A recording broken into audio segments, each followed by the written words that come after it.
All right, greetings from the dark continent, Conscious Caracal here, or Adams Van Sale.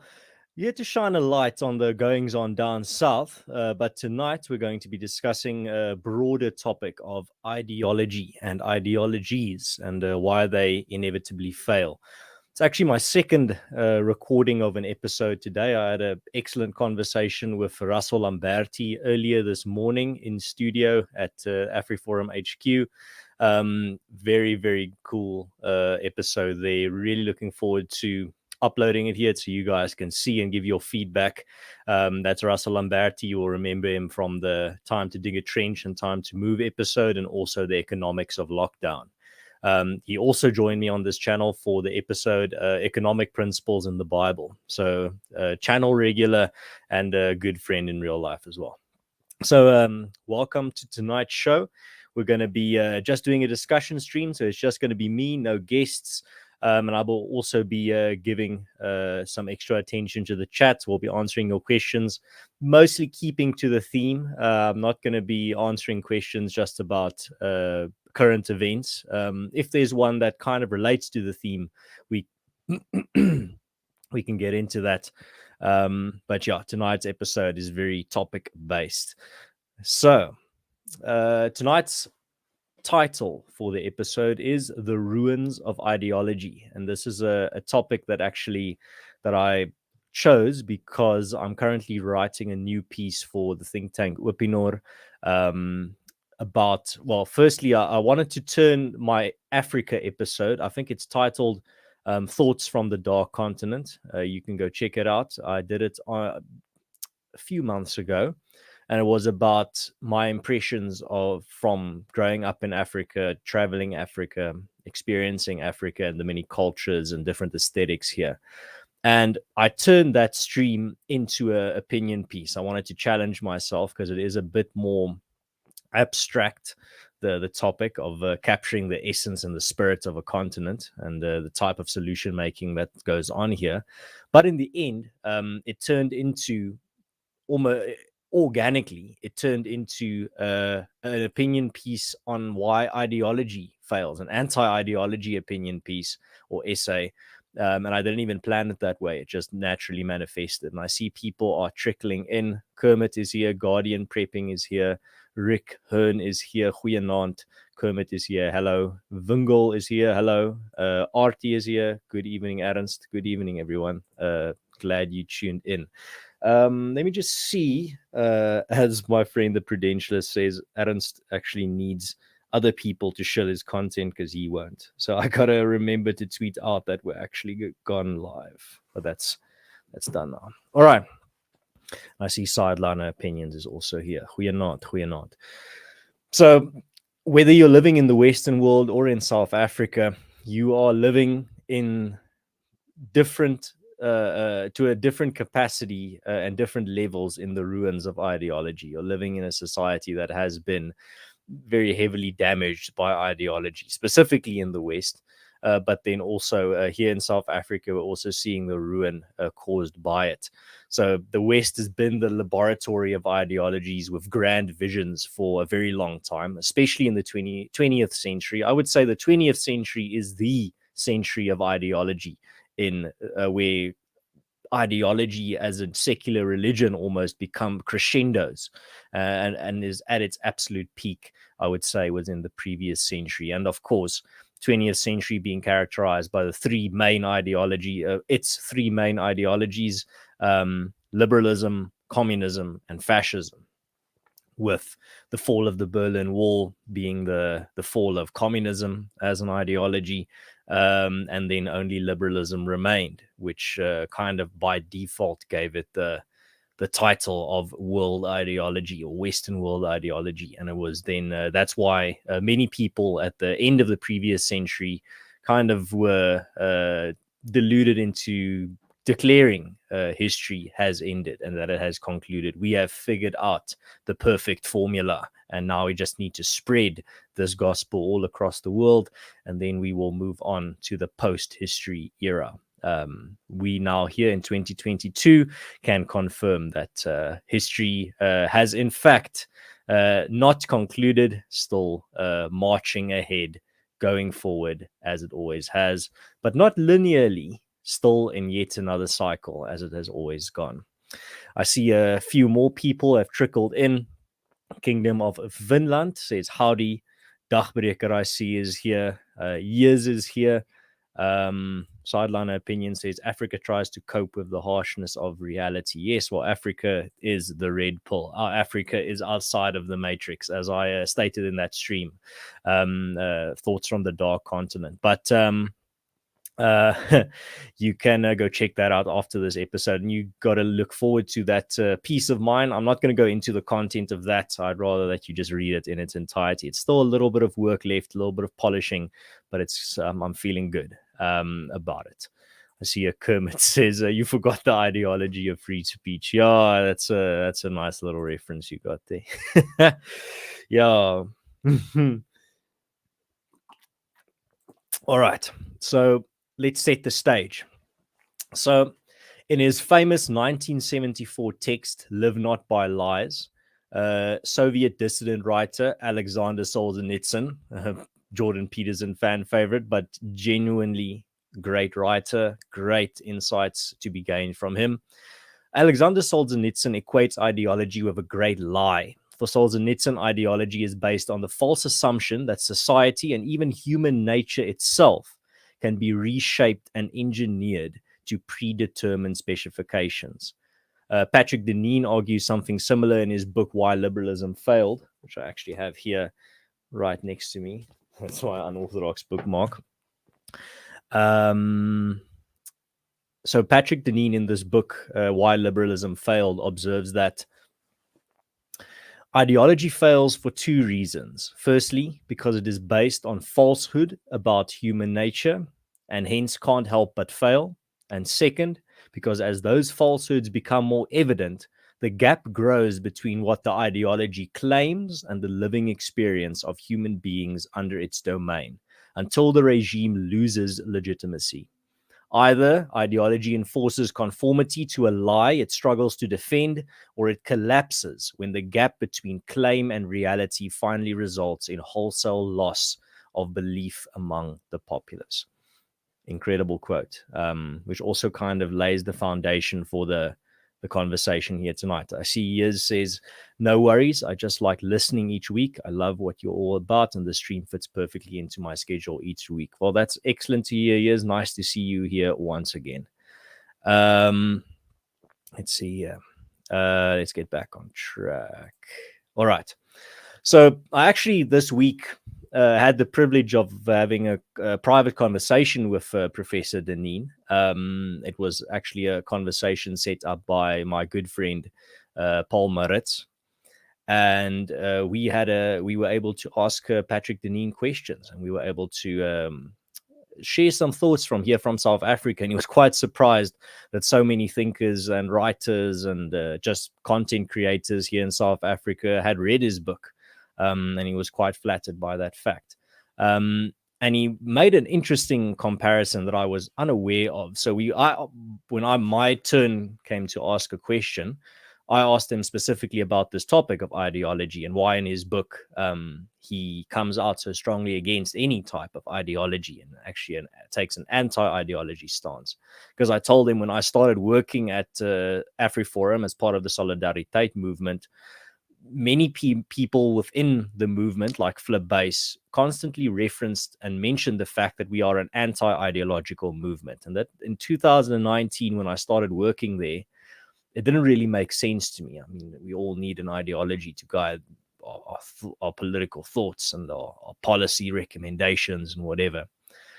And in the years since, and specifically after the COVID-19 pandemic, I realized the truth in that stance of being anti-ideology, and that's what we're going to be getting into here tonight. So to get back on track, during my conversation with Professor Deneen, he brought up the example of Procrustes, who was a robber in Greek mythology, who killed his victims in a most cruel and unusual way. He made them lie on an iron bed and would force them to fit on the bed by either cutting off parts that hung off the ends, or by stretching those victims who were too short until they perfectly fit the bed. And that's pretty much what ideology does. It's trying to create something perfect out of imperfect parts. The imperfect parts being humans and their inherent nature, and ideology being this almost fanatic ideal. Um, so, and that's why I wasn't aware of this in Greek mythology, this myth of Procrustes. So I'm going to be probably using that in the future in my writing. It's a very apt analogy. And the thing about human nature, why ideology fails, firstly, is that human nature is not perfectible. Humans are fallen beings. We are imperfect. We are imperfect by nature. We are flawed. We are sinful. We are inherently flawed and sinful. So it's not possible to make us perfect. It's not possible in an earthly sense to make us perfect. It's it's a futile endeavor. We are flawed inherently, but ideology tries to create a utopia, a perfect society, but its building blocks are humans. But humans are imperfect, so you can't create the perfect car with an imperfect engine or imperfect tires or imperfect clutch. It's just not possible. Let's see. So, and then a last thought there with what Professor Deneen said, which I thought was very insightful. He said, our battle is a constant negotiation between the ideal and the real, which he then referred to as that is, to a large extent, the human condition. That tension between ideal and real. It doesn't mean that you can't have an ideal. This is actually what I go into in my piece. On Africa and why ideology in particular doesn't work here, is the fact that you can't not have an ideal. You need to dream. You need to work towards an ideal, but it shouldn't dictate your entire worldview, and shouldn't dictate. It shouldn't chain you to a certain way of thinking. Ideology, absolutely. I see Fainor makes my point for me that I'm building up to. Ideology is a false god. Ideology is a secular god. You can see it in our modern society where people have just replaced religion with ideology. But it's an empty, merciless, ruthless god that demands blood sacrifice. It reminds me of that quote from Peter Hitchens about utopia, where he says utopia is on the other side of an ocean of blood, and you never get there. I think that's. Let me just see. I think I put it in the show notes, the exact quote, just to make sure I'm not misquoting him. Yeah, the problem of utopia is it can only be approached across a sea of blood, and you never arrive. Yeah. So the only thing is, in our modern society, that ocean is not only an ocean of blood, but it's also a sea of dysfunctional, lonely, degenerated, depressed humans sitting in dark rooms with the only light source being their flickering monitors. You're not going to be able to mold that into a perfect society, into utopia. Can't do that. Let's see.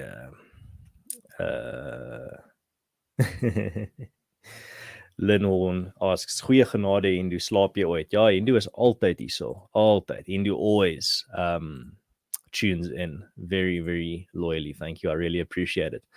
And that's the thing. You guys remember when there was a big drama around Brian Dees in America? I think he's the economic advisor of President Biden. He said in a speech that the Ukraine war is the liberal world order hinges on the Ukraine conflict. Do you know the liberal world order is the matrix? It is the lie, because it is an ideological world order. It is not sustainable. There's no difference between the liberal world order and the new world order, whatever you want to call it. It is a world order based on ideology. It is a world order based on an ideal that we can never meet when it comes to humans. But it is a ruthless ideal. It's not a merciful God ideology. Ideology is a ruthless, merciless God that will demand blood sacrifice, and will demand that you pursue utopia at any cost, and it will demand that you sacrifice your friends, your family, your children, even to reach this utopia. Hello, Ardent Party. He says, "Hello, Caracol. I hope you're well. Greetings from Newfoundland, Canada." Oh, hello, hello. Nice to see you joining us here tonight.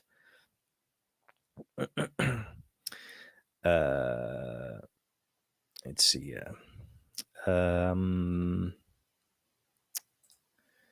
There's actually quite a bit that I need to get to here tonight. We're already 15 minutes in. Let's pick up the pace. So, and here's the thing. I mentioned this today when I was speaking to Russell Lamberti. We were talking about solutions for the future, and we were talking about how you should think about solutions. And the thing is, when it came to the solutions for the future, is that when you let's take South Africa as a case study. When you're living in a first world country where everything is very comfortable and you have the luxury, and where it's very safe, you have the luxury of being able to debate just theory endlessly, and debate, all your energy can be tapped into debating whether something was real liberalism or not, whether something was real conservatism or not, whether something was real fascism or not, whether something was real communism or not.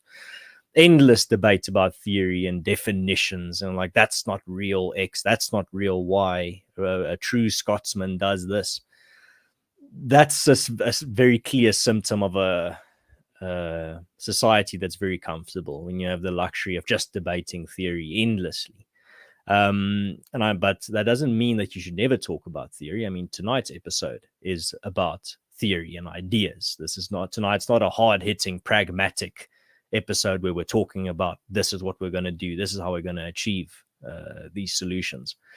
But in the bigger picture, these types of theory conversations form such a small part of the conversations I have on a daily basis, the work that I do.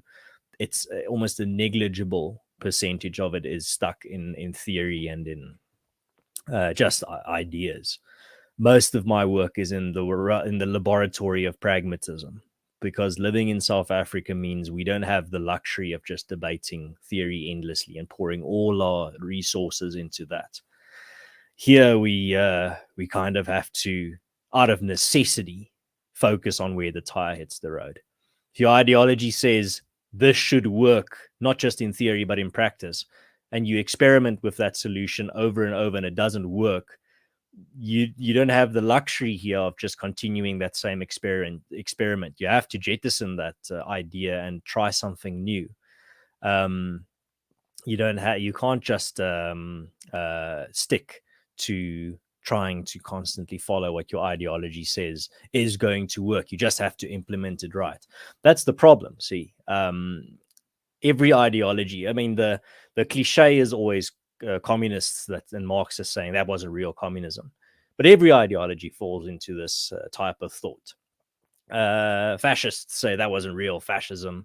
Liberals say that wasn't real liberalism. That's actually something that we hear quite a bit here in South Africa today. So that wasn't real liberalism. But there's a completely different conversation to be had there. If you're interested in that, me taking on that false idea, you can type in communitarianism versus individualism debate politique. You'll find that debate there very enjoyable.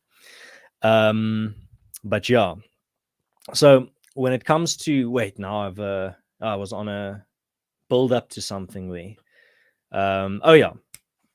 So every ideology falls into that trap where it's like, those outcomes are not the ones that my ideology promised. Therefore, my ideology was not implemented right in practice. Your rain dance, I have a rain dance. This rain dance is going to bring us rain. If it doesn't rain, it doesn't mean my rain dance doesn't work. It just means my rain dance wasn't done right. That's the logic of ideology. It is constantly doing the same rain dance over and over again. And if the rain doesn't come, that means you just did the dance wrong. It doesn't mean that the dance doesn't work. In South Africa, we can't do that. In many other countries as well, we can't just keep doing the same rain dance over and over again. If it doesn't work, it doesn't work. We got to try something new. Reinier de Tooi says, goeienaand Erns en medekykers. Hallo Reinier, baie lekker om vir jou weer hierso te sien in die chat. Sideline Opinion says, like the build back better ideology during COVID. Exactly. Sideline Opinions also says, Africa is about surviving today and tonight so we can have another tomorrow. Yeah, that's a common theme. Wait, my mouse is not cooperating. All right. That's why you'll pick up all these themes on my channel specifically about you need to go out in the real world, you need to build, you need to create, you need to plant. You can't just sit in your dark room all day, chronically online, just debating people on the internet. That's not really going to bring about change. Specifically,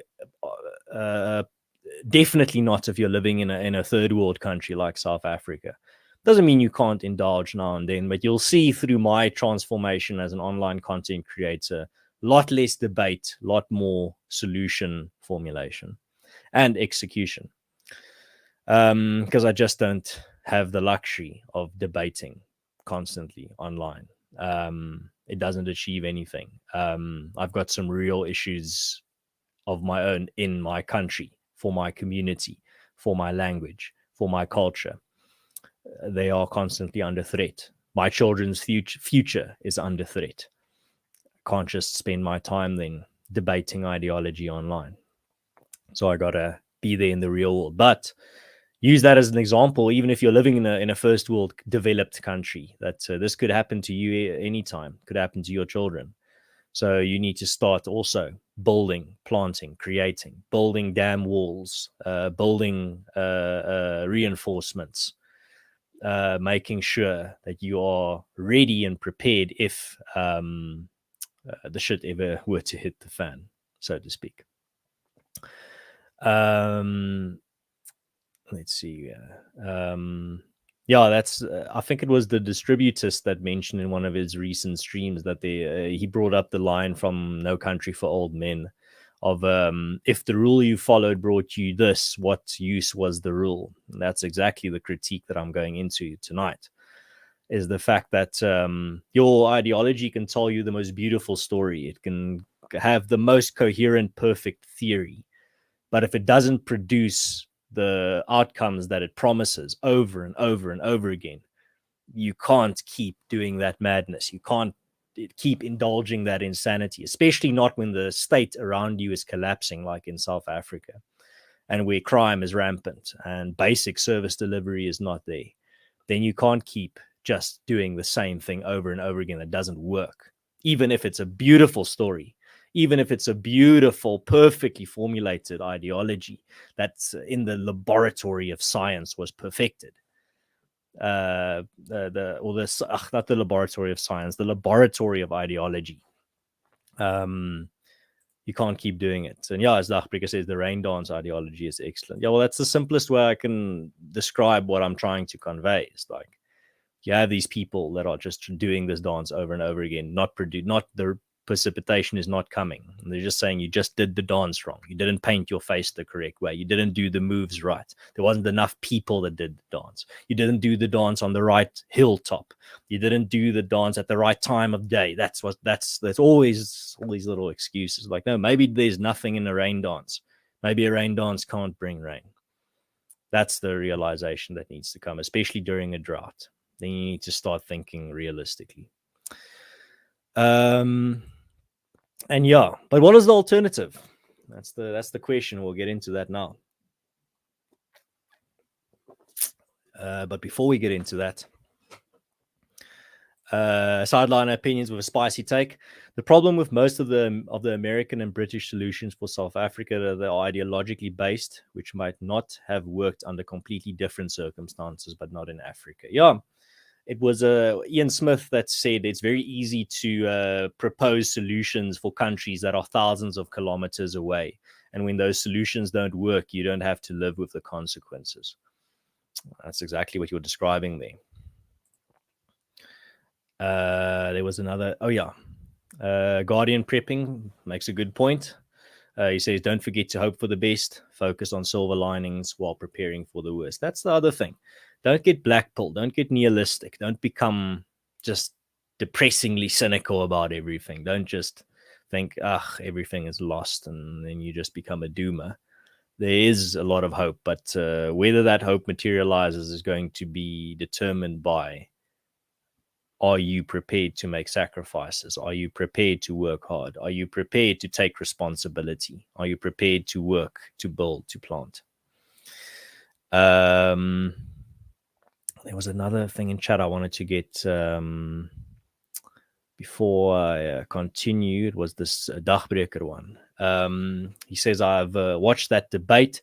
It's just a leftist method of dragging. I've watched that debate. It's just a leftist method of dragging solutions through the mud. There never comes any conclusion, especially if the left never sticks to concrete definitions. Yeah, man, that's a problem when it comes to debate. That's why I don't do so many debates anymore, and why I kind of don't really make time for it. Well, first, I don't have time for debates. But secondly, I'm not going to really go out of my way to make time, because they don't end in solutions. They don't end in clarity. They just end up spiraling into debates about little theoretical differences and definitions and all this academic just BS that's not going to provide a solution. It's not going to make anyone's life better. You're just going to end the debate with both sides and the audience still believing that what they believed at the start. It's not really gonna provide any type of solutions. But that's the thing. That's why I don't really do. I'll do a debate now and then, but only if I can know that the person that I'm going to be debating is really interested in constructive debate, not just that's not real X, that's not real Y. Let's see. Oh yeah, I wanted to get into, so what are the solutions then? So firstly, live in the real world. Don't live online. Don't throw your smartphone away. Don't like turn the internet off and like can't stop enjoying content that online, but in moderation. Make sure that you don't enjoy online content at the expense of real world experiences. Always prioritize real world experiences over online experiences. Spend time with your family and friends. Talk to people in person. If you have the option between calling or video calling someone versus meeting them in person, if meeting them in person is an option, a realistic option, choose that one. Start doing the things that enrich your life. Build the connections that make you feel whole and that make you feel good and make you feel fulfilled. Family is also very important. I had that conversation with Koketso just the other day on the previous stream called Thinking Outside the Party Politics Box. Go check that out about many of these thoughts that I'm getting into now. But I'm going to take a different angle, so I don't want to repeat myself. The best example I can give of a day well spent where you're going to feel really good at the end, physically might not. Well, yes, maybe physically as well, but spiritually you're going to feel very good, is doing a day where you did things in person, where you did things with your hands, got your hands dirty working in the garden, for example. At the end of the day, your body is aching, your muscles are aching because you were working, you were doing something outside. You're a little bit sunburned, even a lot. You have a lot of sunburn. Even I think there was a stream a while back where I had a very bad sunburn. It was at the end of last year when I was talking to my friend Herman Ruiz about the inflation in the agriculture sector. I had a really bad sunburn that day, but it was a great day. I was working in the garden all day with the vegetable garden. That's why I was so sunburned. I think that's what caused it that day, if I remember correctly. But yeah. Lost my place now. Oh yeah. So that would be my best example of the days you should aim for, especially like a day like a Saturday. Spend it outside, spend it with other people, friends, family. Do it in person, conquer the real world. I think it was also the distributist that said in a recent stream something that stuck with me. He said, parasocial relationships are the ally of the left. The real world is the ally of the right. So we need to, even if all the entire left wing goes and lives in the pods, they all go live in cyber reality. They all go live in the metaverse. Let them. They can go. We just need to make sure there are people in the real world, and we need to make sure those people are us. Reality is our friend. Reality, meet world, whatever slang term, internet slang you want to call it. The world of concrete, wood, and sunburns, and dirty hands, and soil, and plants, and animals out there. That's the world that is our friend. The world that where we feel at home. The world that if you spend time in it, you feel good. Other thing you can do is spend more time in nature. Again, going outside, conquer the real world, conquer IRL. Don't spend your entire day on Twitter or Facebook or watching online content or playing video games. Not saying you should cut out all those things, just enjoy them in moderation and enjoy the outside. Touch grass is the simple way of putting it. But yeah, get out in nature, go hike, go to the park, go spend time outside. If you're reading a book, rather than sitting inside, go sit. Even if you don't have a garden where you live, go sit on just outside of wherever you live, on like a stoop, a balcony or whatever. Just let the sun touch your skin. Just go outside. It's really that simple. Let's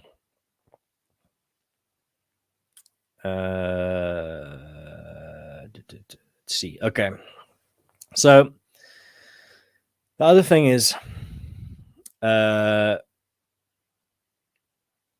maybe this will be the best conclusion for that thought of like, so what's the solution? Touch grass, but at the same time also stay grounded. I think that would be the simple way of summing it up. That's the literal meaning of being based. You have your feet solidly on the ground. You are based. I'm definitely sure that is not where the internet slang term comes from. I know that for a fact, but it is a nice coincidence that being based also means your feet are solid on the ground. You're not living up there in the clouds of theory and ideology, in the clouds of crippling idealism. It's Carl Jung that said all addictions are bad and dangerous and harmful, whether that addiction be alcohol, heroin, or idealism. But yeah.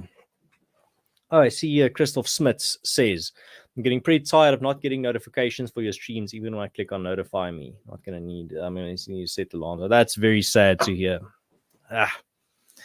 But that's the reality we have to deal with. That's where the tire hits the road.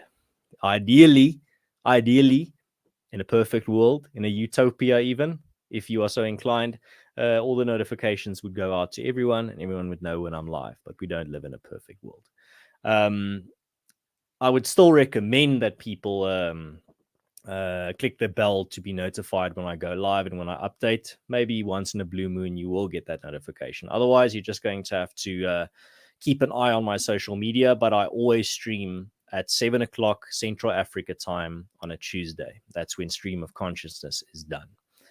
So, if you tune in at 7 o'clock Central Africa time on a Tuesday, I'm going to be live.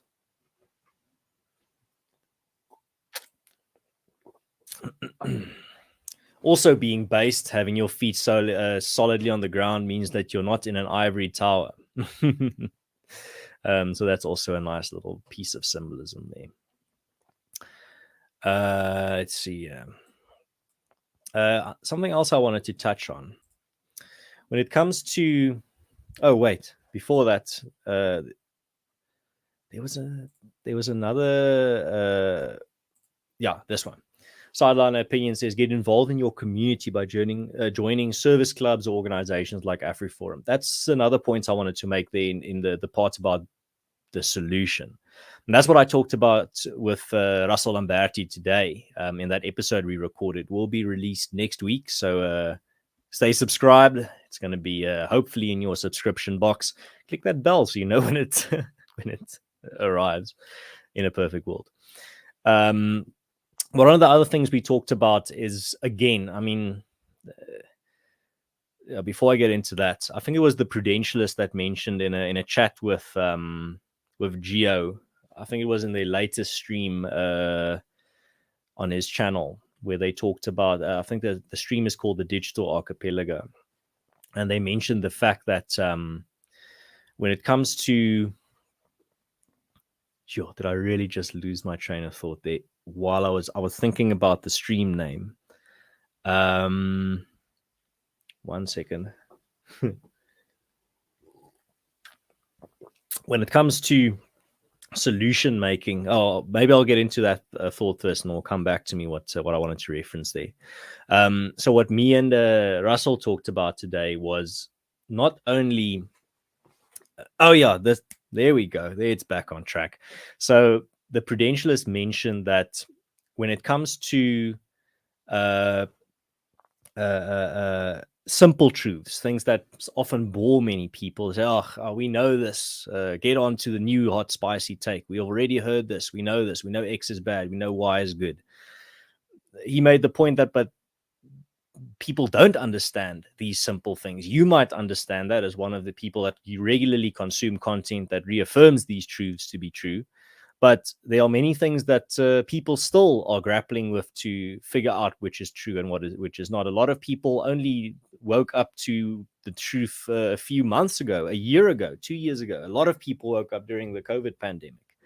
And those people need to have be reminded or told for the first time what the truth is and what lies outside of the matrix.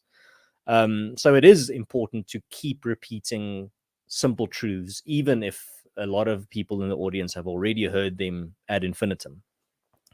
And one of these truths, you'll see on my mind how I make those connections now. One of these truths that needs to be repeated, and why I repeat it so often on my channel, is what Sideliner Opinions references here. You need to get involved. You can't just wait for someone bigger, smarter, more influential than you to come save you or to come save your community or your country. You are going to have to be the change. You are going to have to be that hero. You are going to have to bring about change in your own capacity. You can't just outsource it to other people. It's great when you support other organizations like AfriForum, for example, like Solidariteit. That's great, and you should keep doing that. But you can't just do that. If it's possible for you to get involved, you should. If it's not possible, I mean, that's a completely different matter. If you don't have the time, you don't have the resources to get involved, I mean, that's completely understandable. You can still, even if you don't get involved with another organization, you can still make sure your household is in tip-top shape, make sure it's morally sound, make sure that it's clean, it's neat, and it's a haven for your family and a nice place to visit for your friends as well. Even just picking up the litter outside of your house or in your street is already a big difference. It doesn't take a lot of time. So you need to get involved. And if you live in South Africa and you want to get involved, you can just go to AfriForum's website and click on the Get Involved tab, and you can get involved with you can see what AfriForum branches are near you, and you can get involved there. You can also just start your own institutions, if you will. You just need a team. You know what a team is? It's 2 people, technically, at minimum. Get a friend and start doing something. Start cleaning up your street. Motivate some of your friends to join a neighborhood watch. Go get involved at your school. Don't like what's being taught at your school? Join the parents' board. Join these institutions and opportunities for feedback and change that have always been there but have now been neglected. It's now just become the realm of liberals and leftists. You need to start occupying these spaces, like, for example, parent boards at schools, community organizations, all of that. Um,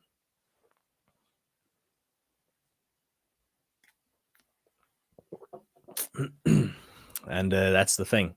I see, Vingle. I'm not. I'm not ignoring you. It's just the fact that I answered this question. Well, I think I answered this in the beginning of the stream, but also go in depth into this in my upcoming opinion piece. And let me just read this for people that are not watching. So Vingle says, it seems to me that some sort of ideology is essential for any sort of collectivism. I really don't mean to. That's just the context. So yes, an ideal is necessary. You can strive towards an ideal. The problem with ideology is its merciless, ruthless nature, where it takes on a religiosity, where it fills the void left by in a secularizing society. It demands that you follow it, that you keep implementing it. It demands that you try to create its utopia. And no matter how many people or children or communities you sacrifice in its wake, because it's going towards that. It's obsessed with utopia. That's how I experience ideology in South Africa. That's how I experience and have seen the wreckage left by ideology that tries to spread all across the world.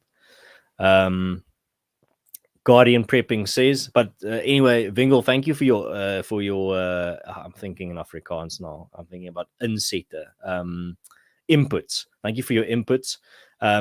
Keep a lookout for that piece of mind that's coming out on this topic. I think it will illuminate a lot more specifically your question.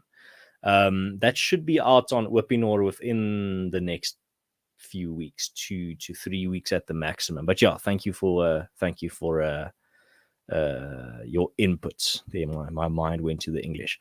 Guardian Prepping says, Conscious Caracal been an active patroller for the local crime prevention group for almost a decade. It's awesome to help the community and to get to know others who also want to improve the area. Exactly. And you're touching there on another great benefit of getting involved in community organizations. You make friends, you learn, you get to know the people in your community, in your street. You make new acquaintances and people that you can socialize with, people that like-minded people. So if you are someone that struggles to make friends, you don't have as many friends as you want, you don't have enough based friends in your life, go join these community organizations like a neighborhood watch or cleanup initiatives or soup kitchens and all this stuff. You'll find church initiatives. You'll find like-minded people there. You'll find some great people there that you can socialize with. I see there's a lot of links that's Hindo is posting. Thank you very much. He posted the link for the World Must Know report. Thank you, that I wrote about what's going on in South Africa. Thank you very much. There's on the screen. And I see also posted the link for the Get Involved if you want to see what branches of AfriForum are close to you. The Get Involved link is there. Thank you very much, Indo. Rebellious Ruth says, good evening. Good evening, Ruth. Let's see. Yeah. Rick Hearn says, I'm thinking of different tiers in society, of each tier of its own political system.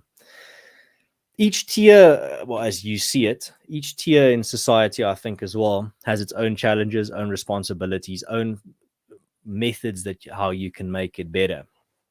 And here's the thing. What I also wanted to touch on is, again, that simple truth that needs to be repeated.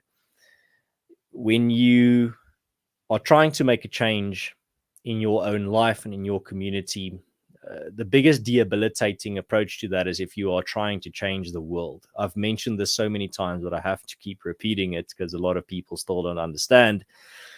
If you try to change the world, you are setting yourself up for failure. Absolutely.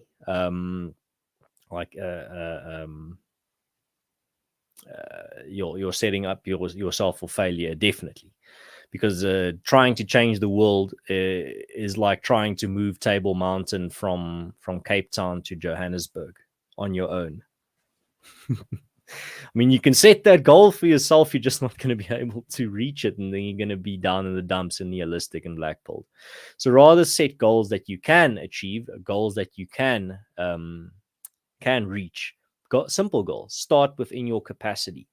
Make sure there's no litter in your street. Make sure there's no litter in your backyard or your front porch. Make sure your house is clean. Make sure your family has good, strong values and that they are principled. If you have children, make sure they're well behaved, have good manners, and have good, solid principles. Make sure that your garden is nice and neat if you have a garden.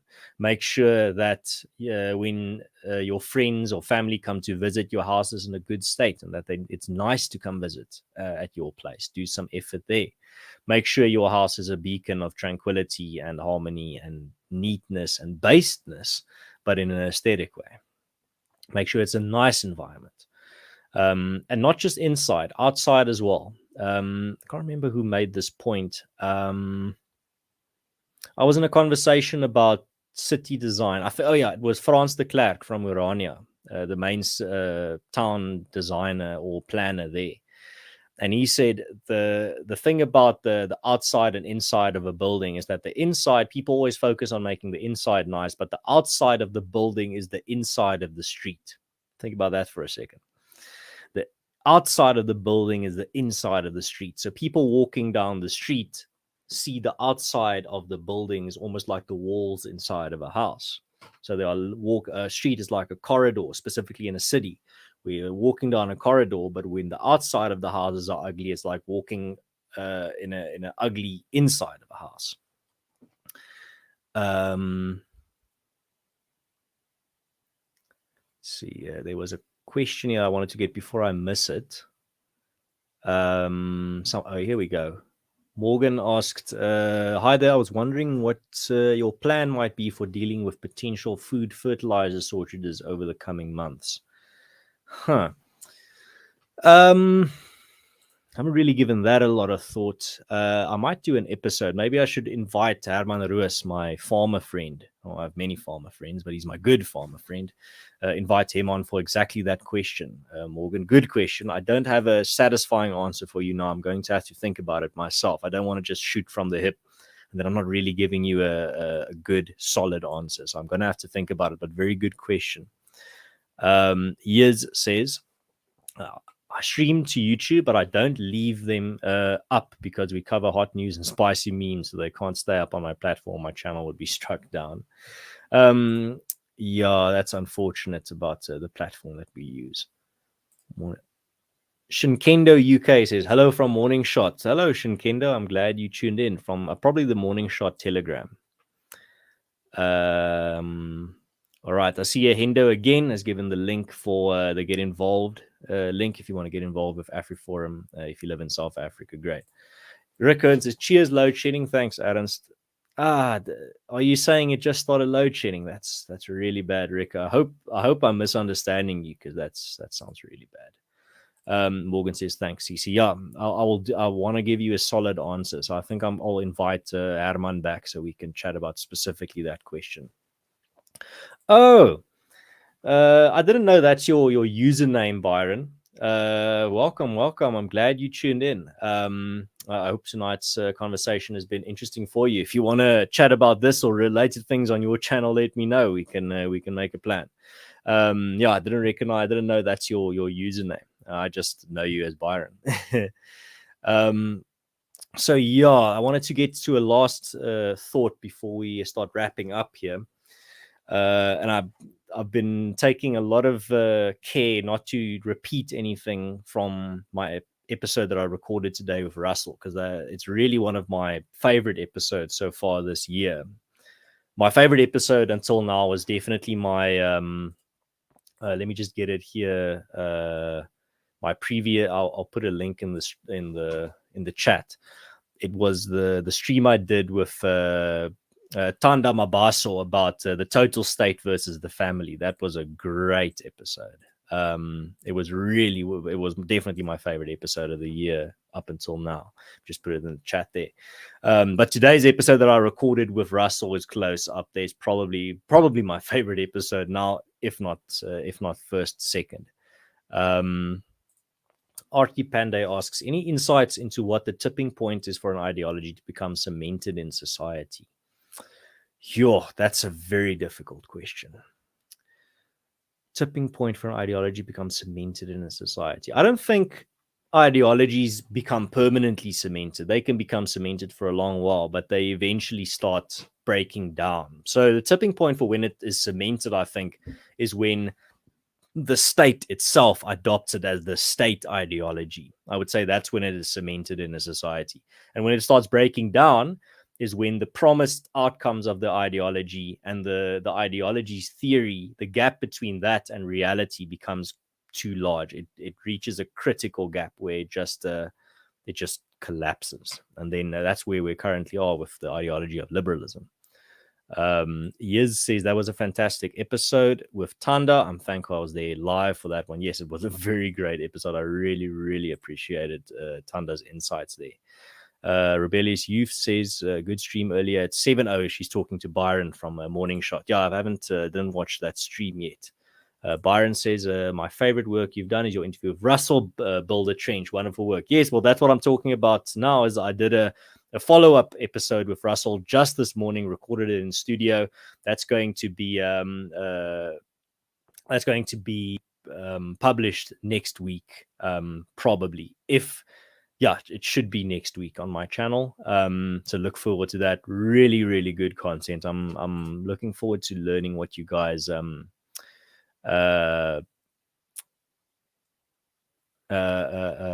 what you guys think about it. I was just reading here. Artie says, "Oh yes, good point on state adoption." Yeah, well, that's just the historical pattern that I've picked up. Like I said, very difficult but good question. I'll think about it because I might need to incorporate it into the piece that I talked about earlier that I referenced. But yeah, that's what I see historically, is when that ideology becomes the state ideology. All right, so we're reaching the end of tonight's stream. Before we say goodbye, let me just give some final thoughts. Where is that now? Here we go. So my final thoughts, I always ask my guests, what would they want to leave their audience with tonight to think about in the week ahead? I'm going to ask myself the same question. Let's see.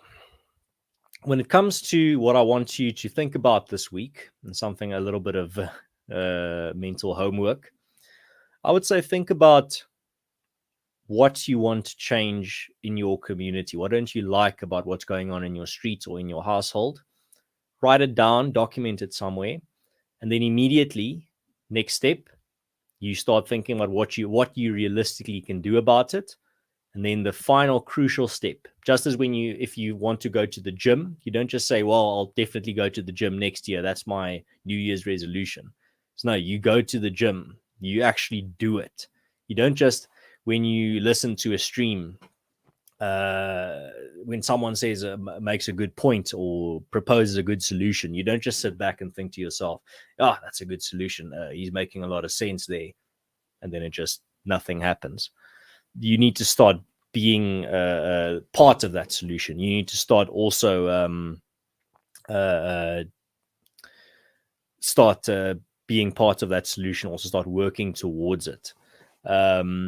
So you can do your little thing. I see here Defrater Watcher says there are not enough flowers in your street, I reckon. Well, if there is, if you have a garden or any type of or lawn or anything in the street itself, you can plant some flowers there. You can also, if you don't have a front garden, you can always put some pots next to your front door with some flowers in there. That's going to already it's already going to guarantee that your street has more flowers.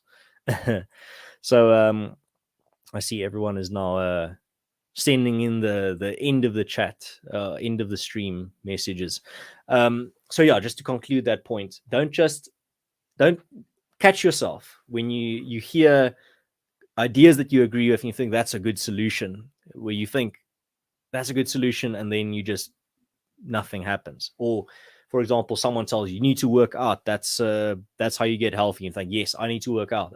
That's how I'm going to get healthy. And then you do nothing. Too many of us do that.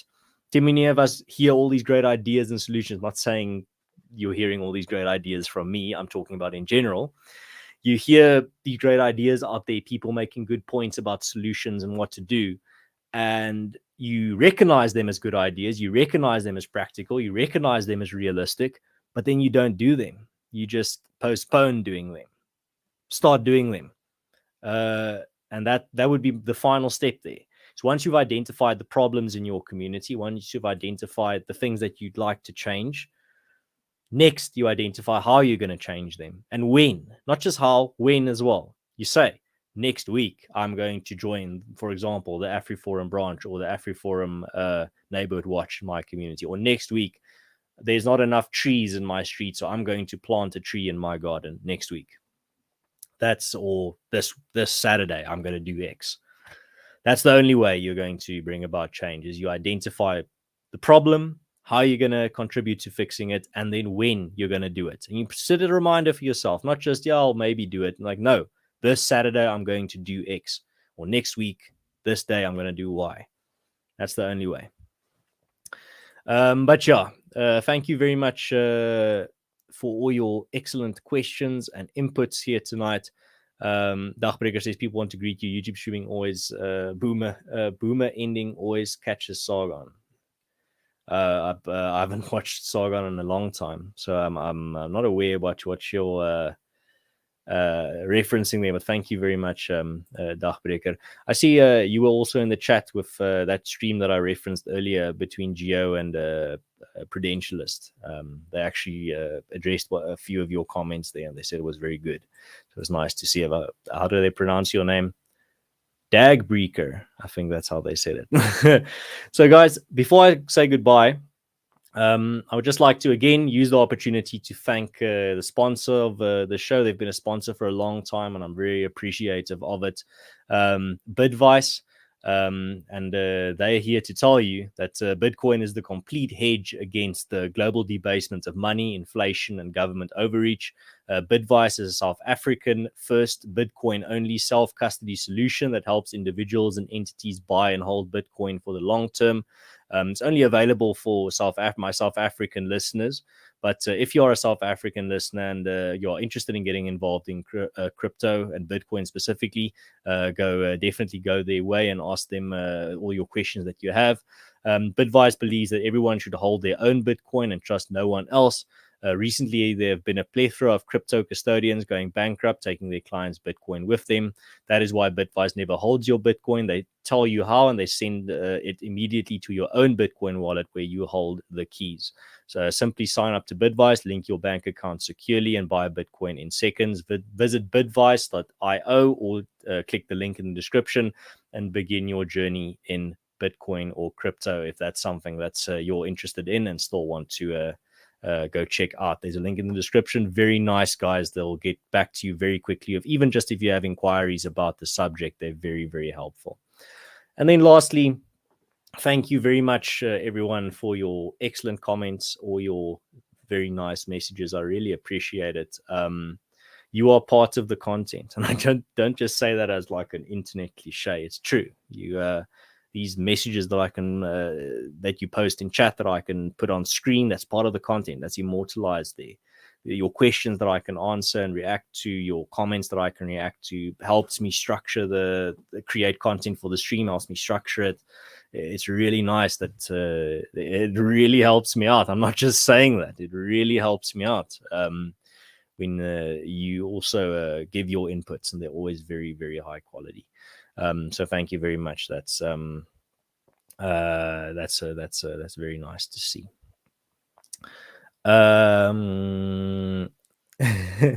Yes, that's a blast from the past. Confusion and Delay says there was a stream with Dank, Sargon, and yourself. I think about 5 years old now. Recently showed up in feed. Yeah. I don't think it's my most viewed video anymore, but it's very long ago. What's now 2022? So that was 2018 or 2016 or so. Yeah, it's 5 years ago, I think. Yeah, you're right. Sure. Now you hit me with some reminiscing. Yeah, I stayed up to until 5 a.m. for that stream, South Africa time. And I still had class the next day at 8 that I went to. I think it was political science. But anyway, yeah, thanks, Confusion and Delay, for that very nice little comment that triggered some reminiscing. Yeah, that was very, very wholesome. So, yeah, that's the end of today's episode. I hope you guys enjoyed it. I hope you found something interesting and something that you can think about, something to chew on. And look forward to the bonus episode this month with Russell Lamberti that's going to be uploaded. It's all going to depend on when I get that footage, when you can see it. But if you're new to this channel, you like this type of content, you can subscribe. You can also leave a comment. If you're not watching live, and you still want to be part of the conversation, I love reading all of them, respond to as many as I can. Share this also with all your friends and family and people that you think will find this type of conversation interesting, stimulating, or even will disagree with it. I mean, they are welcome to put their disagreements in the comment section. Yeah, thank you very much again for everyone tuning in, especially for long form content, sticking with me for an entire hour. And yeah, you can also leave a like. That also helps out the stream. Just going to read one or two more comments before I say goodbye. Confusion and Delay says memory lane. Yeah, that was a trip down memory lane. Lynn Horn says, as a new subscriber, thoroughly enjoyed the stream. Thank you, Ernst. And Hendo, of course. Hendo is always here. And Hendo says 47 likes. Thank you.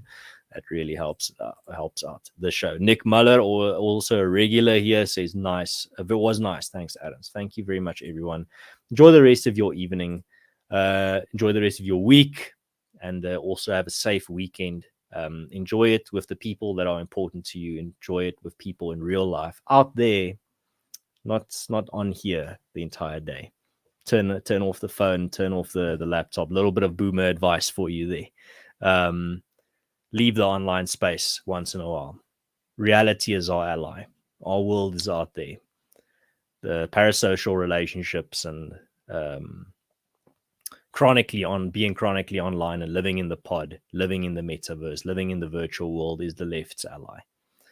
Conquer meat world, conquer the world out there. And that's going to be my final thought. So cheers, guys. Have a good one, and God bless.